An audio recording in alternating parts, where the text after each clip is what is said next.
안녕하십니까. 저는 인지과학자 김상균입니다. 현재 경희대학교에서 경영대학원 학생들을 열심히 지도하고 있습니다. 자, 오늘은 인공지능에 대한 이야기 중에 이거 한번 살펴볼게요. 제가 대중들을 많이 상대하는데 상대하다 보게 되면 제 전공이 인지과학이다 보니까는 어떤 감정에 대한 게 관심이 많이 생겨요. 이 인지과학자가 이제 바라보는 대중의 AI에 대한 감정, 저는 두 가지를 다 읽고 있는데 한쪽은 약간 기대감, 어떤 흥분감, 이걸 통해서 내가 더 좋아지지 않을까 이런 감정도 있고요. 다른 한쪽은 뭔가 두려움이나 불안입니다. 뭔가 안 좋은 일이 발생하지 않을까, 내가 밀려나지 않을까. 자, 저는 근데 안타깝게도 이 두 감정의 덩어리 중에 두 번째 게 저한테는 훨씬 더 크게 느껴집니다. 과연 나는 AI에 의해서 밀려나는 것이냐? 도대체 AI 시대에 나는 어떤 존재이냐? AI 시대에 나를 한번 돌아보는 이야기를 오늘 준비해 봤습니다. 자, 제가 몇 가지 역할을 한번 열거해 보겠습니다. 이 사람은 그림이나 음악을 창작합니다. 여기까지 보게 되면 뭐 예술가인가 싶죠? 좀 더 보겠습니다. 이 사람은 또 SF 소설을 써요. 실제 발표해가지고 약간 방송국에서 가져간 것도 있고 올해도 또 하나의 소설을 발표한다라고 준비하고 있습니다. 이 사람은 특이하게도 방송 예능 프로그램, 넷플릭스 그쪽 프로그램 기획하는 것도 현재 같이 참여하고 있어요. 또는 뭐냐 하면 이 사람들은 또 S사, H사 그런 기업체 임원들을 또 정기적으로 교육을 합니다. 국내 기업들을 만나갖고 자문을 하기도 하고요. 근데 가장 많은 시간을 쏟아붓는 것들은 40대 이상 직장인들을 수업해주는 것을 또 제일 많이 하고 있어요. 도대체 이 사람은 직업이 뭔데 이런 것들을 하고 있을까요? 네, 일단 이 사람은 접니다, 여러분. 저예요. 제가 한 활동인데 사실 제가 가끔씩 받는 질문이에요. 당신은 직업이 뭡니까? 네, 그래서 저는 그분이 물어보는 질문은 이겁니다. 너 사대보험 받는 데가 어디냐? 그렇게 놓고 봤을 때는 제가 경희대학교가 제가 이제 정식 직장이니까 경희대학교 정교수, 교수긴 합니다. 하지만 제 주변만 봐도 예를 들어 경영대나 공대 교수인데 저처럼 뭐 그림을 만든다, 음악을 창작한다, SF 소설을 쓴다 거의 안 보여요. 자, 그럼 이런 게 제가 굉장히 독특한 사람이니까 저만 이렇게 하는 것이고 주변에 있는 사람이 전혀 없거나 앞으로도 안 나타날 거 아니야. 저는 그 부분을 오늘 AI를 접목해서 한번 풀어가 보겠습니다. 자, 제가 지금부터 일상에서 우리가 살아가는 것을 4개의 덩어리 쪼개갖고 한번 해설을 해보겠습니다. 첫 번째는 이 질문. 하루의 시간을 가장 많이 쓰는 게 무엇일까요? 자, 지금 영상 같이 보시는 분들도 스스로 한번 생각을 해보세요. 나 직장을 다니고 직장에서 나면 예를 들어 보고서 쓰는 거 많이 하지. 나는 예를 들어 자영업을 하니까는 어떤 거 사입하는 데 시간을 많이 쓰는데 뭐 고객한테 뭐 보내는 데 많이 쓰는데 이런 식으로 각자의 삶을 살펴보시면 됩니다. 저는 이제 학교에서 학생들 가르치는 게 제 주업이다 보니까는 연구를 많이 하겠죠. 제가 공부를 해야지만 좋은 걸 알려줄 수가 있잖아요. 그래서 하루에 한두 시간을 뭐 논문이나 해외 자료를 검색하는데 실제 쓰고 있습니다. 근데 요즘에 AI가 좋아지면서 이 시간을 좀 많이 짧게 쓰고 있어요. 예를 들어서 하루에 논문을 한 3개, 4개 찾아보고서 이렇게 읽어봐야 돼. 다는 아니더라도 쓱 읽어보는 거. 그 정도 걸리거든요. 근데 지금도 비슷한 작업을 해요. 논문을 더 보진 않아요. 그런데 시간이 한 3분의 1, 4분의 1로 확 줄었습니다. 자, 제가 이제 단어만 밑에 적어 놓을 건데 이런 도구들 우리 시청자분들도 함께 써보셔도 괜찮아요. 나는 만약에 뭐 동네에서 어떤 자영업을 하는데 이것과 관련된 해외 자료들 찾아보려고 했더니 영어도 어렵고 검색도 안 돼. 자, 이런 도구들, 뭐 사이스페이스 이런 걸 찾아보게 되면 훨씬 짧은 시간에 해볼 수가 있습니다. 시간을 제가 절약한 거예요. 그래서 저는 오늘 4개의 덩어리를 보여드린다고 말씀드렸는데 이 첫 번째 덩어리는 시간을 제가 이렇게 뺏어낸 것 같은 복구한 것 같다는 말씀을 드리고 싶어서 리커버라고 하는 영어 단어를 딱 붙여봤습니다. 자, 두 번째는 이제 이 의미는 제가 잠시 후에 다시 설명드릴 건데 amplify, 뭔가 증폭시킨다, 폭발시킨다는 접근에 저를 한번 맞춰보겠습니다. 두 번째 질문은 이거예요. 그럼 하루 중에 뭔가 집중해서 내 역량, 머리를 쏟아붓는 작업은 무엇일까? 만약 여러분들이 자영업인데 식당을 하신다. 물론 좋은 음식을 이렇게 만드시는데 요리하는데 힘을 많이 쓰실 수도 있고, 또는 이제 새로운 만약에 메뉴를 개발을 해야 돼. 그럼 이렇게 요리하시면서도 나 어떤 메뉴 만들면 좋을까? 요즘에 이게 잘 안 팔리는데 이 고민하시는데 시간을 또 많이 쓰실 것 같아요. 근데 저는 제가 머리를 하루에 많이 집중해서 쓰는 역할이 이겁니다. 글 쓰는 작업. 특히 제가 신문 칼럼을 고정해서 쓰고 있는데 이거 하다 보게 되면 한 달이 정말 빨리 돌아옵니다. 벌써 또 보내야 되고 벌써 또 보내야 되고. 근데 제가 이제 AI가 나오기 시작하면서부터 어떻게 하냐 하면 이 도구에 도움을 받고 있어요. 그래서 글을 더 잘 쓰고 싶은 게 저희 꿈이잖아요. 아까처럼 식당 하시는 만약에 대표님이 계시면 더 맛있는 음식, 좋은 음식 만들어가지고 매출 높이는 게 또 목표가 될 수가 있고, 이 목표가 좀 더 잘 달성되고 있다는 겁니다. 자, 저는 이때 가장 많이 쓰는 건 클로드라고 하는, 클로드라고 검색하면 나옵니다. 얘와 대화하면서 뭔가 문제를 해결해 나가는데 아마 여기까지만 들어보시면 도대체 뭘 어떻게 하는 건지 모르실 거예요. 제가 샘플 하나 보여드릴까 합니다. 제가 실제 한 2달 전쯤에 한겨레 신문에 냈던 기사의 최종본 전 버전이에요.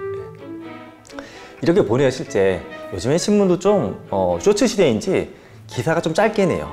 한겨레 칼럼은 1660자 정도가 스탠다드입니다. 글 막 써요. 제가 이게 한 3년 정도 작업하는데 평균적으로 한 번 원고 준비하는데 한 3시간 정도 쓰는 것 같습니다. 원고를 준비해요.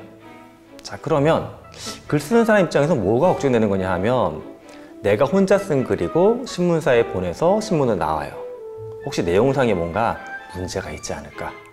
진실과 다르거나 논리적으로 이상하거나 또 누군가한테 내가 본의 아니게 상처를 주지 않을까? 여러 가지 걱정이 돼요. 그래서 제가 이거를 인공지능한테 시켜봅니다. 이거 신문사에 보낼 원고인데 이거 이렇게 써 있는 것처럼 악플을 한번 10개 만들어 보라고.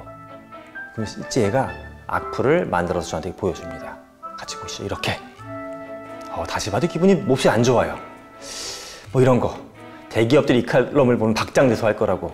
도대체 뭐 현장을 이해하고 있는 거냐고. 제가 실제 받았던 악플하고 되게 비슷해요. 위에 것도 그래요. 뭐 탐험도 좋고 도전도 좋지만 너무 원론적인 이야기라는 거죠. 먹고 살 걱정부터 해결해야 하는데 보통 사람들한테는 사치다. 현실을 직시하라.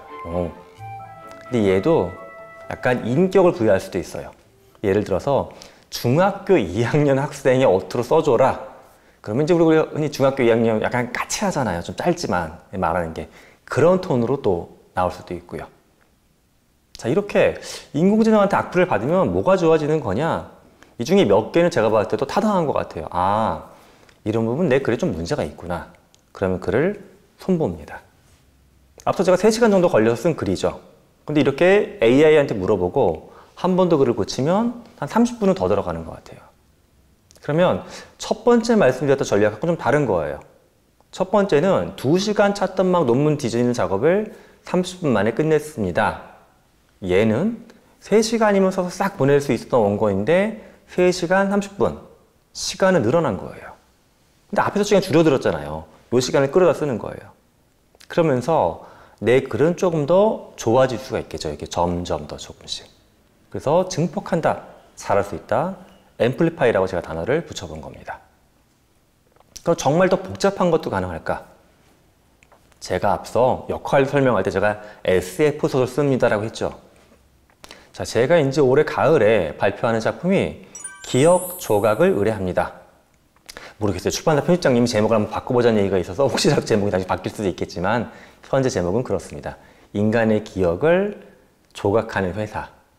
AI, 메타버스, 뇌과학, 복합적인 여러 가지 기술이 등장하는 저 쓰면서 많이 힘들었던 소설이에요. 분량이 한 300페이지 정도 됩니다. 근데 이것도 제가 소설 쓰면서 어떤 문제가 있었냐 하면 제가 경영대학 교수다 보니까 제 옆방 또는 건너방에 소설가가 앉아 있느냐? 전혀 아니죠. 회계 전공하신 분, 마케팅 전공하신 분들이 제 동료예요. 그런 분들한테 소설의 초안을 보여드리면서 이거 좀 한번 리뷰해달라. 리뷰가 안 돼요. 해주시긴 하는데 논문 심사해주는 것처럼 해줘요. 저한테 도움이 안 되는 피드백에 그런 것들은. 그래서 제가 이것도 역시 인공지능한테 물어봅니다. 챗GPT, 클로드 업로드해요, 소설을. 대략 한 15만 자 분량입니다. 꽤 긴 글이에요. 딱 업로드 한 다음에 이거 전문적인 작가의 관점으로 한번 비판해달라. 영화평론가라면 뭐라고 비판하겠냐, 이 시놉시스. 이 소설 시놉이라고 봤을 때. 이런 식의 말을 제가 처음에 들었어요. 아, 굉장히 다양한 기술이 복합적으로 표현된 재미난, 반전도 있는 좋은 이야기지만, 보통 인공지능이 처음부터 막 뭐라고 하진 않아요. 뒷부분이 이제 본론이죠. 하지만, 아마도 SF 소설을 좀 써본 훈련은 적었던 것 같다. 왜냐하면, 뒷부분에 갔더니 호흡이 너무 바빠지고 있다. 너무 급하게 이야기를 마무리하려고 하는 경향이 보인다. 그것도 반론해요. 하지만 대부분의 드라마나 영화가 앞부분이 쫙 펼치고 뒤에까지 가슴속도로 나가면 지루해지지 않냐? 약간 또 수긍해줘요. 네 말도 맞아. 하지만 지금 속도가 너무 빠르다는 게 문제야. 속도를 조금만 조절해보자. 또는 이런 것도 줍니다. 소설에 여성 주인공도 몇 명 나오거든요. 그러면 그것에 대해서 이거는 말투가, 네가 쓴 대화는 여성이 쓰는 말투가 아니야. 제가 이것도 지적받았어요.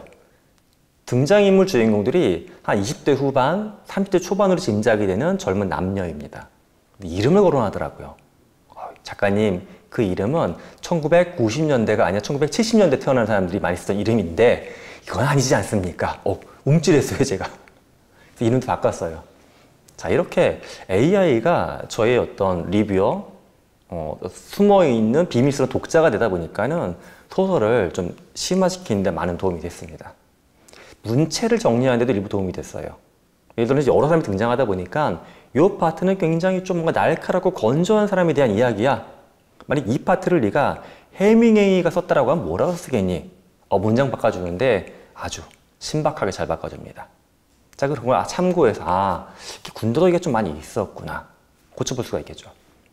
지금 저 이제 화면에 그림도 하나 띄워놨는데요. 이거는 그렇게 저랑 티키타카 소설을 도와줬던 AI한테 물어봤어요.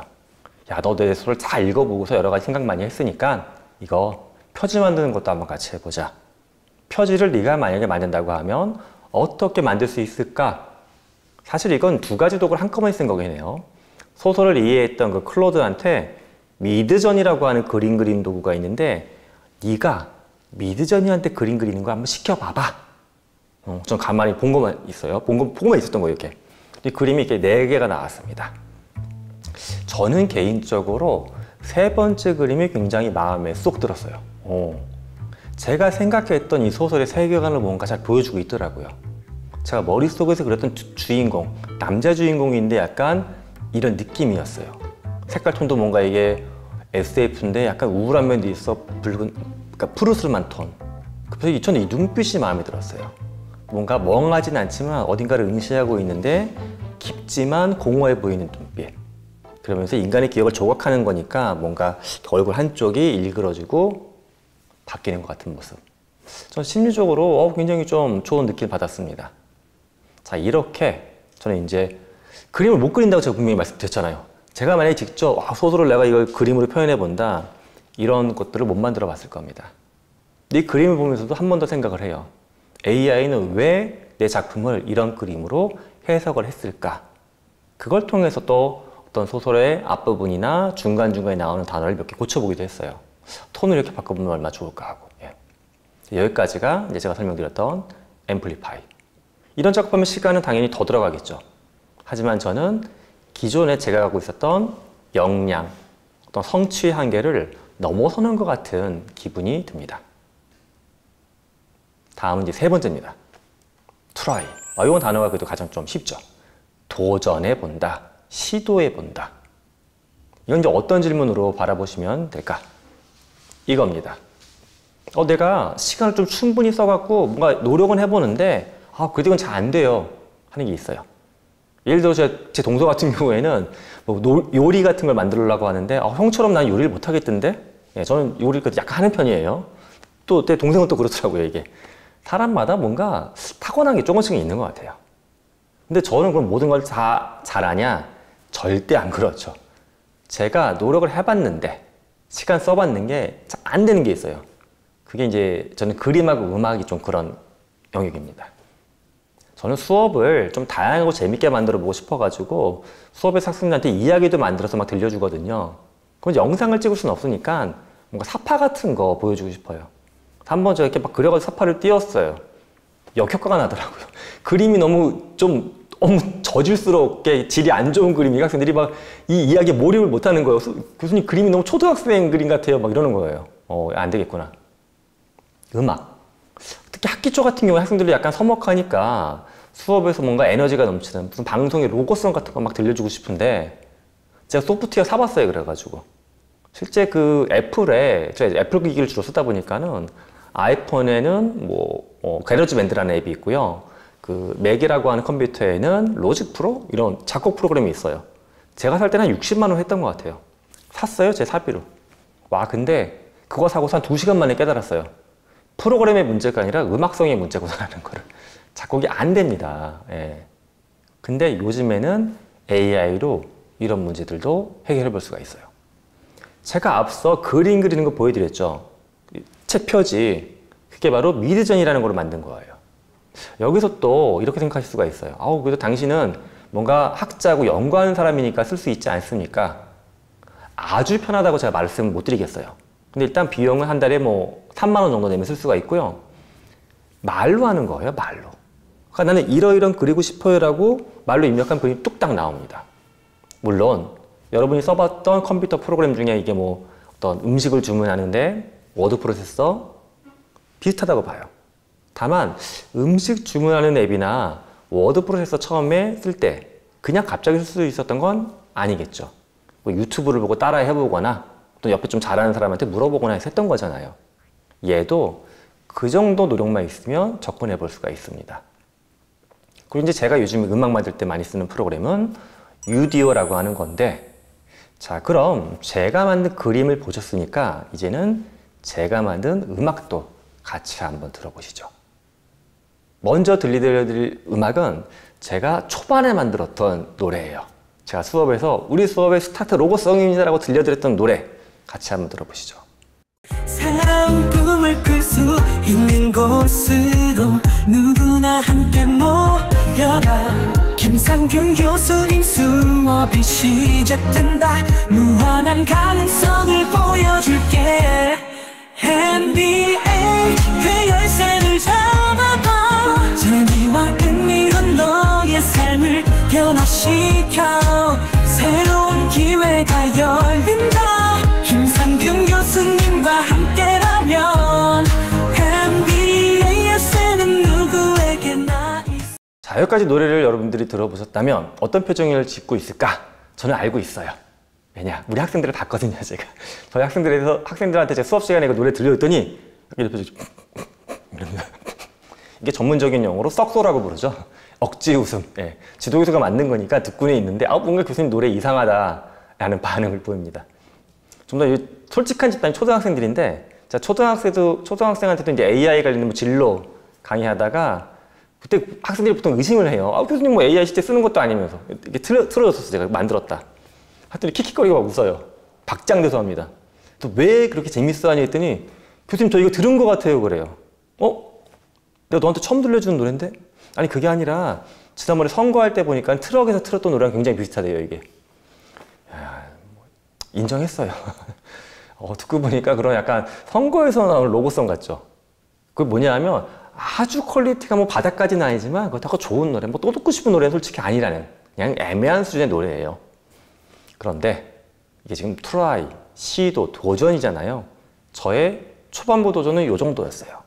그러면 최근에 했던 도전은 과연 어디까지 결과물이 나왔을지 그것도 한번 보셔야죠.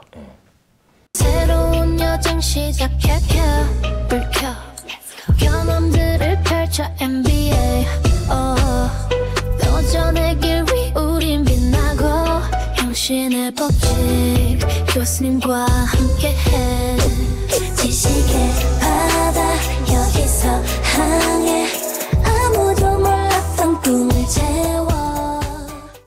아무도 몰랐던 꿈을 채워. 제가 이렇게 자꾸 드니까 우리 학생이 따라하더라고. 이 부분이 약간 뭔가 들어온대요. 아까 그 노래보다 어떻습니까? 훨씬 낮았죠. 예, 훨씬 낮았어요. 이것도 제가 노력을 많이 한 거예요. 이거를 그렇다고 해서 인공지능한테 그냥 제가 이제 모티브로 삼았던 그룹은 블랙핑크였습니다. 블랙핑크로 노래를 만들어줘. 안 만들어줘요. 저작권 관리하기 때문에 그런 거는 만들 수가 없습니다. 뱉어버려요. 그럼 제가 이제 여러 가지 묘사하는 거죠. 한국인 K-팝인데 여성 4인조 좀 젊은 친구들이고 유럽이나 미국 친구들도 좋아할 만한 그런 노래를 만들 거야. 근데 또 이러이러한 가사는 꼭 들어가야 되고 노래는 이렇게 발라드면서 너무 또 처지지 않아야 되고 막 이렇게 설명을 하면 노래가 나옵니다. 예. 많이 는 거예요. 사실 전문적인 작곡가분들이 봤을 때는 야 그렇게 해서 만든 게 네 거냐라고 하실 수는 있어요. 저는 이 노래가 제 거다 아니다를 주장하기 이전에 그 전에 봤을 때는 이 정도의 시도도 아예 못하는 수준이었는데 여기까지는 온 거잖아요. 저는 이게 멋지지 않나 생각합니다. 바로 트라이, 시도해 볼 수 있다는 거죠. 자, 네 번째도 한번 살펴보겠습니다. 네 번째는 스타트, 시작이죠. 아까 얘기했던 시도랑은 좀 달라요. 시도는 어려운 거잖아요. 될 수도 있고 안 될 수도 있고 뭐가 잘 될 수도 있고 몇 번인데 넘어질 수도 있고 얘는 시작이니까 하면 된다. 하면 되는 건데 왜 안 했지? 이 질문이에요. 시간이 부족해서, 돈이 부족해서. 그래서 저는 이렇게 생각을 해봤어요. 내가 만약에 하루가 24가 아니라 48시간을 갖고 있는 사람이라고 하면 뭘 해볼 수 있을까? 저는 뭐 당연히 이제 교수란 직업을 갖고 있으니까 대학교 학부 마치고 석사과정, 박사과정 다 끝냈어요. 근데도 요즘에 보면 새로운 거 공부해보고 싶어요. 실제 제 주변에 교수님들 중에 이런 분들이 계세요. 방송통신대학교에 학부과정 다시 다니시는 분들. 이게 한 5년 전까지만 해도 약간 희귀하게 생각해요. 희귀. 너무 이상한 사람이 약간 이런 식의 뒤에서 수근거리는 게 있었는데 지금은 제 생각도 그렇지만 너무 멋있는 분들이죠. 하지만 한편으로는 시간이 없어서 힘든데 이런 핑계를 댑니다. 그런데 이 핑계를 이렇게 넘어갈 수 있는 게 생겼어요. 저는 뭐 거기 등록까지는 못하지만 그래도 유튜브나 테드나 수많은 무크 플랫폼에 올라오는 좋은 강연들을 막 듣고 싶은데 마음속에 핑계는 그거예요. 시간이 없잖아. 너 그렇다고 잠자는 시간 줄이면 안 돼. 친구들도 만나야 되고 가족들하고도 좋은 시간 보내야지. 그건 아니야. 안 봤어요. 계속 강연 정치를. 근데 최근에 이제 어떻게 하냐 하면 이런 도구가 생겼어요. 뭐 중에 제 케이스만 놓고 보게 되면 저는 구글에서 나온 그 크롬이라고 하는 브라우저로 인터넷, 뭐 네이버도 들어가고 막 쓰거든요. 근데 여기 보게 되면 확장 툴이라고 해서 무료예요. 그 중에 여러 가지가 나와 있는데 동영상을 요약해주는 확장 툴도 많이 있습니다. 서울대학교 철학과 인공지능, 철학과에서 가르치는 인공지능 되게 들어보고 싶은 강의예요. 강진호 교수님의 강의. 그런데 강의를 틀어놓으면 보통 이런 강의가 비슷한 제목들도 있고 또 요즘에 이제 이런 유튜브 콘텐츠는 흔히 썸네일로 낚시질을 많이 하잖아요. 그 어떨 때는 20분 내에 들었는데 제목에 있던 얘기가 없이 끝날 수도 있어요. 예. 또는 제가 지난번에 봤던 강의하고 사실 동일한 내용인데 제목만 다르게 올라오기도 하고 이것 때문에 핑계가 느는 거죠. 나 시간이 없으니까 안 봐야지. 그런데 조금 전에 말씀드렸던 구글에서 그런 확장 도구 설치해서 쓰게 되면 이게 강의를 들으려고 하면 뭐 빨리 듣기도 되고 막 밀어볼 수도 있겠지만 귀로 들어야 되니까 실제 하나하나보다 놓치기가 쉬워요. 근데 얘는 오른쪽으로 쭉쭉 스크롤을 하게 되면 글자로 뜨다 보니까 이런 말이 있구나 이런 말 이 부분은 내가 중요한 부분이네. 그 부분에서 강의를 보기가 굉장히 좋습니다. 또는 조금만 있으면 옆에 요약본도 떠요. 30분짜리 강의인데 이 강의를 10줄로 요약하면 이겁니다 라고 바로 땅 뜹니다. 그럼 제 입장에서는 인사이트만 이렇게 날름 먹고 넘어갈 수도 있겠고 저는 이거 좋은 강의니까 시간 꼭 내서 한번 들어봐야지 해서 전체 다시 들을 수도 있겠고 이제 시간이 없어서 이런 거 못 듣는다. 그 핑계는 저 스스로는 이제 안 되고 있습니다. 이건 뭐 아까처럼 트라이처럼 했는데 되냐 마냐의 문제가 아니잖아요. 그냥 하면은 바로 되는 시작의 문제입니다. 자, 그래서 제가 이제 말씀드렸던 4가지 영어 단어 다시 한번 써보면 이렇게 저는 그려봐요. 우리는 무언가 행동을 하고 실천할 때 2가지를 쓰는 것 같아요. 하나는 소모되는 겁니다. 시간, 돈, 내가 갖고 있는 어떤 자원 같은 것들. 소모되는 게 위에 있고요. 밑에는 역량이라는 게 있어요. 역량은 달아서 없어지는 게 아니에요. 우리가 사회에서 무언가 할 때 나의 핵심적인 어떤 가치라고 주장하는 게 역량이죠. 저 같은 경우는 과거에 공부했던 것들, 지금 생각할 수 있는 능력, 이런 게 저의 핵심적인 역량입니다. 이걸 바탕으로 우리는 주로 어디에 집중해 살고 있느냐. 제가 그린 이런 다이어그램 중에 아마도 저를 포함한 많은 분들이 원래 오른쪽에 집중했던 것 같아요. 내가 지금 현재 하고 있는 것들. 그러면 못 보이는 게 뭐냐면 왼쪽이죠. 내가 나이가 40이건 50이건 60이건 간에 시도해보고 싶은 게 있는데 아유 이제 와서 뭘 능력이 없는데 안 하거나 그리고 바쁜데 내가 뭘 해? 그건 못해. 시작을 안 하거나 이런 것들이 우리한테 굉장히 많이 있습니다. 근데 AI가 나온 뒤에도 제가 가만히 관찰해봤더니 이 문제는 아직 좀 존재합니다. 뭐냐? 제가 같이 협업하는 기업들을 놓고서 조사를 해봤어요. 과연 기업들은 AI를 무엇에 쓰고자 준비하고 있을까? 이 네 가지 중에. 그랬더니 그 절반 가까이는 이 중에 하나에 집중해 쓰고 있습니다. 오른쪽 위에 무언가를 줄이고자 하는 거예요. 저는 앞서 이제 관점을 개인의 관점에서 말씀드렸는데 기업의 관점에서 보게 되면 리커버, 회수하는 건 뭐냐 하면 노동자들의 숫자, 인건비 이런 걸 줄이고 싶은 거예요. 100명의 상담사가 맡아서 도와주는 것들을 챗봇으로 바꾸면서 인간은 10명으로 줄여. 기업 입장에서 너무 멋진 전략이라고 해서 막 좋아합니다. 인건비 90% 줄였다. 그러다 보니까 우리는 우리의 존재의 이유를 자꾸 되묻게 되는 거죠. 내가 이 직장에서 10년 동안 열심히 일했고 관계들도 좋은데 어느 날 갑자기 나온 AI 때문에 1년 만에 일자리가 사라지는구나. 나는 이렇게 무모한 사람인 것이냐, 무의미한, 쓸모가 없는 사람인 것이냐, 스스로를 좀 비하하거나 자괴감에 빠지는 분들이 많이 있습니다. 그럼 기업들은 도대체 왜 회수에 집중할까? 우리의 습성이 그렇게 되어 있기 때문인 것 같아요.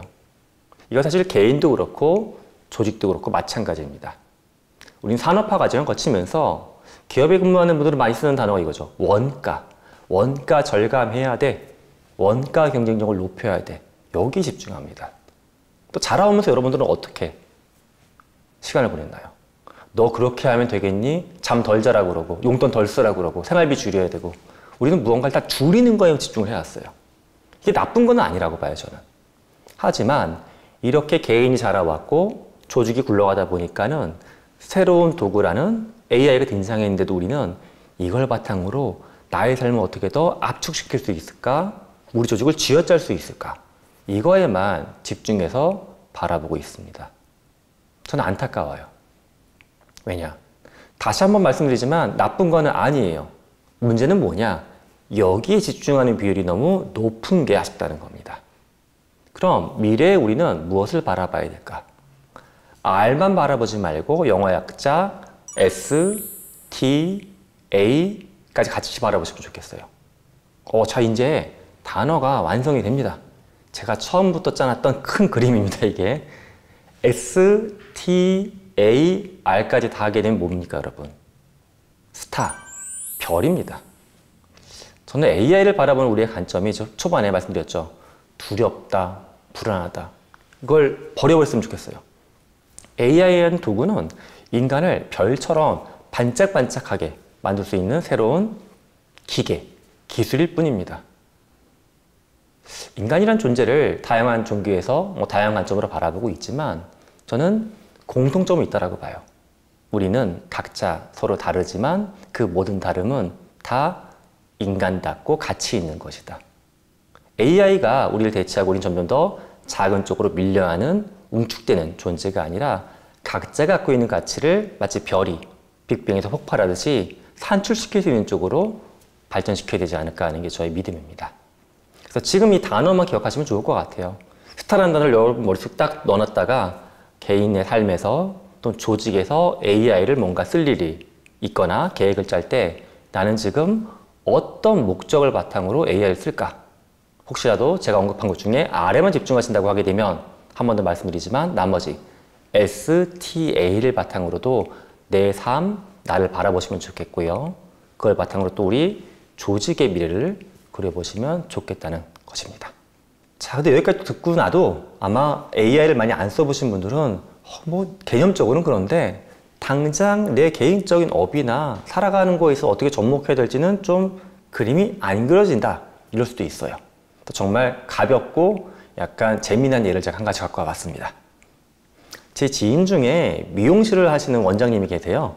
근데 제가 집이 멀어서 거기 가지는 못하는데 AI가 막 발전되다 보니까 이분이 얼마 전에 저한테 이걸 물어봤어요. 카톡으로. 김 교수, 나 누구누구인데 잘 지내지 하면서 근데 AI를 여기저기 다 쓴다라고 하는데 나는 안 써도 되지 않겠냐? 라고 묻더라고요. 이건 답을 기대하는 게 있는 거죠. 그래. 박 원장은 쓸 일이 없지. AI 신경 쓰지 마. 라는 답을 듣고 싶었을 거예요. 저는 답 대신에 잠깐만 기다려봐. 내가 뭐 하나 보내줄게 하고서 이걸 보내줬어요. 저의 사진이에요. 근데 이거를 제가 이렇게 바꿔서 보내줘 봤어요. 제가 올림머리한 사진도 있고요. 제가 이렇게 탁 바른 사진도 있고. 접니다. 네. 근데 이걸 제가 직접 그리거나 이렇게 포토샵으로 만든 건 아니고 AI가 만들어준 겁니다. 참 AI 발전이 놀라운 게요. 전 세계 수많은 기업들이 AI를 갖고서 다양한 사업을 만들어내고 있어요. 그러다 보니까 혹시 상상을 해보시면 돼요. 나는 미장원을 하고 있는데 내 계정에는 고객들이 오게 되면 사진을 보여주면서 아이돌 이 사람처럼 머리 해줄까요? 이렇게 해줄까요? 물어봤다라고 하게 되면 혹시 이걸 고객을 찰칵 찍었을 때 지금 당장 실제 바꿔주는 AI가 없을까? 찾아보니까 있어요. 그런 식으로 우리가 일상의 웬만한 어떤 일거리에 대해서는 AI가 조금씩 다 나와 있습니다. 자, 그럼 여러분이라고 하면 이런 미용실 어떠세요? 그냥 사진을 보여주는 거 이것도 괜찮겠지만 내 얼굴을 직접 바꿔서 보여줘. 훨씬 예측하기도 좋겠고 뭔가 체계적이고 성의 있어 보이잖아요. 예. 제 주변에는 또 어떤 개인 소상공인이 계시냐 하면 자그마한 어떤 가게, 유통업 하시는 분이에요. 조금씩 물건 떼어다 파시는 분인데 이분은 그런 생각을 하시더라고요.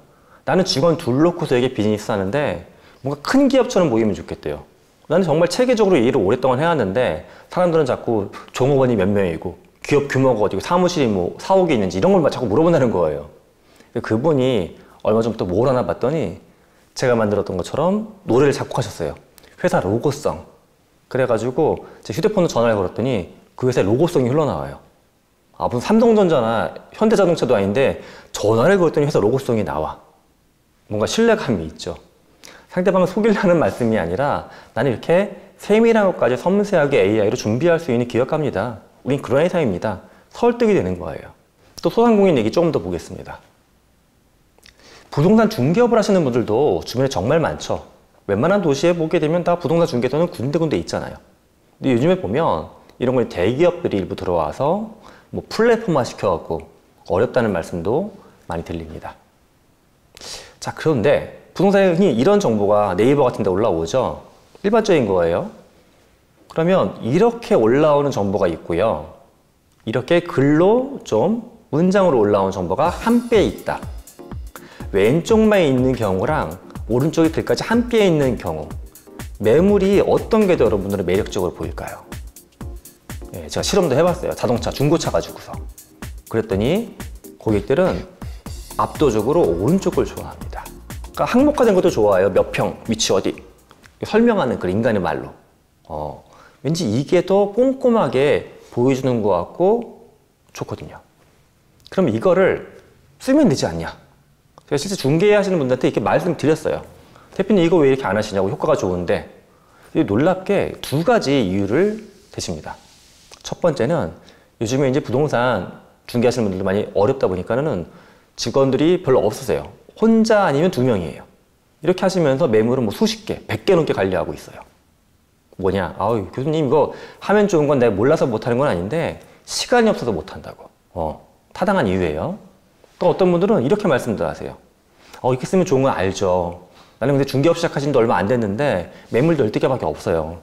근데 왜 안 하세요? 라고 여쭤봤더니 그런데 글을 못 쓰겠다고 하십니다. 어떤 분은 제가 그림 못 그리는 게 너무 이상할 수도 있어요. 그럼 밑그림 조금 그리는 게 뭐 어때? 저는 글 쓰는 직업이다 보니까는 이 정도는 괜찮은 것 같은데 그분은 또 다른 쪽을 잘 하시지만 글을 힘들어 하실 수가 있죠. 예. 이유가 다른 거예요. 글을 올리지 못하고 있는 이유가. 그런데 왼쪽에 봤던 걸 쭉 긁었다가 우리가 그냥 무료로 쓸 수 있는 많은 AI 도구를 쓰시죠. 바로 AI 도구가 의도도 파악해요. 항목화된 정보니까 얘가 이거 문장으로 만들어 달라고 하는 거네. 바로 그냥 문장이 쭉 나옵니다. 아까 두 가지 이유가 있다고 했죠. 나는 시간이 부족해요. 이 경우에 제가 마치 하루를 48시간으로 만든 것처럼 100개를 글로 다 쓰려고 하게 되면 하루 종일 써야 될 거예요. 그래서 쭉쭉쭉쭉 긁어다 넣게 되면 좀 빨리 하시면 1시간 이내에 충분히 끝납니다. 스타트가 되는 거예요. 그런데 두 번째 케이스처럼 나는 글 쓰는 능력이 없어요. 그분 입장에선 제가 그림이나 음악을 AI로 만든 것처럼 그분한테 새로운 도전이 돼볼 수가 있겠죠. 자, 두 분의 케이스 다 공통적인 거는 이게 마음에 안 들어. 그럼 또 AI한테 추가적인 요구를 보내면 돼요. 너는 모르겠지만 여기 조만간 어떤 새로운 시설이 들어올 건데 요것도 좀 잘 설명해 주지. 그냥 사람 말하듯이 편하게 넣으면 돼요. 그럼 걔가 찰떡같이 알아듣고서 문장화 시켜서 멋지게 딱 집어넣어 줍니다. 자, 이런 거 해볼 수가 있다는 거예요. 자, 뭐 업도 그렇고, 그리고 돈을 버는 업이 아니더라도 내가 평상시에 시간 부족의 어떤 이유로 못 해봤던 취미, 내가 능력이 없어서 역량이 있어서 못 해봤던 나의 취미, 이런 것도 해볼 수가 있는 겁니다. 즉, 시간이나 어떤 내가 갖고 있는 역량에 자꾸 한계를 겪고서 나를 재단하지 마시고서 AI라는 쪽을 끌고 들어와서 내가 갖고 있는 한계를 뭔가 넘어가는 쪽으로 여러 가지 시도를 해보셨으면 좋겠습니다. 제가 오늘 뭐 더 많은 사례를 보여드리지 못하겠지만 이런 사례, 굉장히 정말 피부에 와닿는 사례 아니었습니까? 여러분들이 현재 무엇을 하고 계시건 이런 사례들을 확장하면 다 접목해 볼 포인트가 있지 않을까 믿습니다. 그런데 제가 이제 학교에서 학생들하고 AI 수업을 하다 보게 되면 막히는 지점이 있어요. 아까 얘기한 것처럼 S, T, A, R 해가지고 네가 하고 싶은 거 이렇게 펼쳐보면 돼. 네가 했던 현재, 미래. 학생이 처음에는 뭐 디자인해요. 근데 어느 순간 막혀요. 왜 막히냐게 되면 그런 것 같아요. AI는 나의 가치, 나의 어떤 미래를 폭발시켜줄 수 있는 별로 될 수 있는 툴이라고 했죠. 근데 가만히 봤더니 저희 학생들 중에 상당수가 어떤 별이 되고자 하는지 꿈이 없어요. 꿈. 아니 갑자기 아까 40대 학생들 가르친다면서 무슨 꿈 얘기를 하느냐. 저는 인간은 평생 꿈을 꾸는 존재라고 보거든요. 또 어느 순간 남이 시킨 일, 해야 하는 일만 하고 평생 살다 보니까 꿈이란 단어가 굉장히 낯간지럽기도 하고 지워진 거예요. 자, 근데 폭발하려고 하면 지향점은 내가 잡아야 되잖아요. 그래서 지향점을 잡기 위해서 저는 AI 수업할 때 오히려 종이 가지고서 이 작업도 좀 오래 합니다. 뭘 하는 거냐 하면 요거예요. 처음엔 제가 학생들한테 이제 포스트잇 메모지 있죠. 접착식 메모지랑 볼펜을 준비하라고 합니다. 첫 번째는 학생들한테 이제 그 중에서 빨간색 포스트잇을 가져가라고 해요. 거기다가는 자기가 좋아하는 거를 막 적어보는 거예요. 빨간색 포스트잇 한 장 한 장에 탁. 이게 사소한 것도 괜찮아요. 짜장면 좋아, 짜장면 적어도 좋고, 좋아하는 연예인 적어도 좋고, 내가 하는 일 중에서 좋아하는 부분 적어도 좋고, 나는 문서 만드는 건 싫지만 발표하는 건 너무 신나, 마치 연기자가 된 것 같아. 그것도 적어도 좋아요. 단 종이 한 장에는 좋아하는 거 하나씩만 적어보는 겁니다. 이거 시켜보면 초반에 학생들이 되게 이렇게 뻘쭘하고 펜을 잘 못 움직여요. 근데 한 서너 개 만들고 시작하면 이렇게 눈 굴러가듯이 갑자기 막 써냅니다. 그래서 한 20개 가까이 대부분 만들어내요.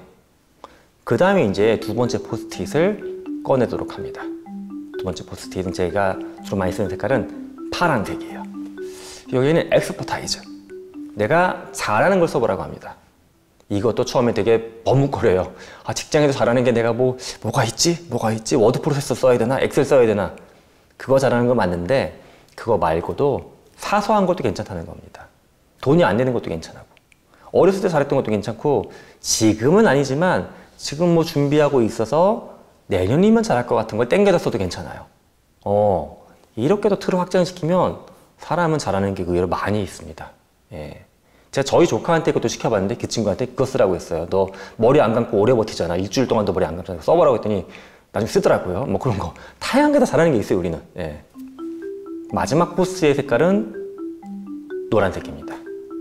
여기에는 가치를 적어보는 거예요. 내가 뭔가 해야 하는 거, 사회에서 기대하는 거, 또는 학생이랑 부모님이 나한테 바라보는 것, 또는 부모님이라고 하면 아이들이 나한테 바라보는 것, 이런 것들을 노란색에 막 또 하나하나 적어봐요. 자, 여기까지 적고 나면 우리 곁에는 이제 어문천하게만 몇십 장의 포스트잇이 쫙 있어요. 그 다음에 이거를 이렇게 바라보는 거예요. 전체적으로 조망을 해보는 거예요.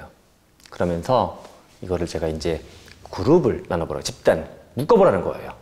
이런 식입니다. 포스트잇이니까 붙였다 떴다 되니까 사실 뭐 그냥 색종이 해가지고 바닥에 늘어나도 상관은 없습니다. 근데 벽에 붙이면 조금 더 해보기 편하니까 말씀드린 겁니다. 이런 식으로 붙여볼 수가 있어요. 봤더니 뭐 9개가 한 덩어리가 있고 10개가 있고 어느 쪽 뭐 20개가 한 덩어리가 쫙 되어 있죠. 자기만의 기준이면 돼요. 어떤 친구들은 해보게 되면 이게 어렸을 때와 관련된 것들, 지금이 아니라 옛날 거, 옛날에 내가 열정, 옛날의 전문성 이렇게 합치기도 해요. 합치는 것도 꼭 3가지 색깔이 안 들어도 괜찮아요. 하나의 색깔로만 3개 해도 되고 뭐 2가지 색깔로 4개 뭉쳐가도 되고. 근데 뭉치는 기준은 자기 마음대로. 요건 봤더니 직장에서 해당하는 것들이네. 요건 굉장히 은밀한 건데 뭐 이상한 건 아니지만 남한테 말하기 약간 민망해서 개인적으로 좋아하거나 잘하는 거의 영역이네. 이렇게 막 합쳐보면 돼요. 그럼 지금처럼 이렇게 그룹이 막 형성이 됩니다. 이걸 또 가만히 들여다보게 하면 좋아요. 그러면 저희 친구들 봤더니, 학생들 봤더니 그 얘기를 하더라고요. 교수님, 내가 좀 들여다보여요, 내가. 나를 모르는 사람이 있어요, 살면서? 우리는 의식이 있는 존재잖아요. 의식은 외부 세계를 바라보는 거, 그 다음에 내부 세계를 바라보는 거 2가지거든요. 내부 세계를 못 바라보면 그 사람은 사실은 식물인간 같은 존재예요. 근데 사실 저는 우리가 대부분 비슷하게 살고 있는 것 같아요. 그렇게 반식물인간 상태로 내부를 바라보는 양, 이해하는 양 살고 있는 게 현대인이 아닌가 생각합니다. 그래서 먼저 내부를 보셔야 돼요. 내부를 보시게 되면 그 다음에 AI를 통해서 해보고 싶은 게 정말 많아질 겁니다. 그래서 내가 누군지 저도 잘 모르겠어요. 초반에 말씀드렸던 그게 저의 전문지 아닙니다. 앞으로 AI가 아닌 수많은 기술을 통해서 저는 저의 무언가를 더 많이 이렇게 붙여나가서 만들어 볼 거예요. 그 완성된 어딘가에 제가 있지 않을까 생각합니다. 뭐 종교적인 구도는 저는 아니지만 종교적인 구도와 어찌 보면 또 닮아 있는 것도 같다는 생각이 들기도 합니다. 완성된 나를 하나하나 찾아가는 것도 있지만 만들어가는 과정이 우리의 삶이 아닐까 바라봅니다. AI는 결국 인간이 만든 도구입니다. 그래서 그 도구를 너무 밀려날까 말까 무섭게 생각하지 말아주세요. 그런 결정은 우리가 하는 겁니다. 우리가 그 도구를 바탕으로 폭발적으로 우리를 미래를 만들 수 있다고 하게 되면 우리는 밀려나는 게 아니라 도구를 밟고서 올라서는 사람이 될 것입니다. 마지막으로 제가 그린, 정확히는 만든 그림 하나만 보여드리겠습니다. 저는 현재 우리의 모습을 이렇게 상상해 봤어요. 우리는 이제 현대인, 첨단 시대에 살고 있으니까 굉장히 뭐 멋있게 스스로 표현하는데 저는 먼 훗날 2024년, 2025년의 한국인들을 우리 후손들은 원시인처럼 바라보지 않을까 싶어요. 네. 전체 인류의 여정에서. 왜냐? 앞으로 인류가 만들 새로운 기술, 발전할 수 있는, 뻗어나갈 수 있는 데가 너무 많거든요. 그래서 인류 전체 여정에서 우리는 원시인 같다. 근데 원시인이 우리들은 배를 타고서 지능혁명의 AI 깃발을 딱 꽂고서 아직 다 보이지 못했던 바다를 향해서, 망망대해를 향해서 항해를 떠나고 있습니다. 이 항해의 과정에서 여러분들도 참된 나, 참된 동료들의 모습을 발견하시면 좋겠습니다. 그게 제가 조심스러운 표현이지만 우리가 함께 해야 할 이 기술의 시대의 구도가 아닌가 생각합니다. 지금까지 인지과학자 김상균이었습니다.